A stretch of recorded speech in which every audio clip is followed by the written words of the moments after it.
อกอายคักแท้โนลาบอกว่ายังโสดบ่มีคู่เคียงกายยาหลอกให้อายหักแล้วนะผัดมาว่าสิเอาผัวปานฟ้าฝ่าหัวเมื่อได้ยินคำน้องเอ่ยมาน้องบอกกล่าวคำลาสิเข้าวิวาสร้างครอบสร้างครัวกับบ่าวบ้านเดียวกันที่พ่อแม่นั้น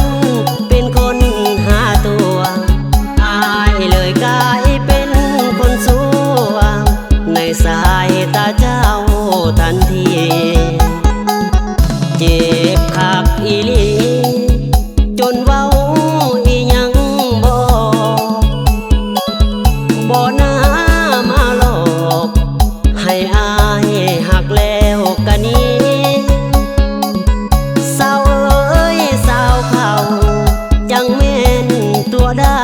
ตัวดีบ่น่าสิตัวแบบนี้หูตีอายเกือบโศกตายเบาจำประสาทอกหักเจ็บคักอีหลี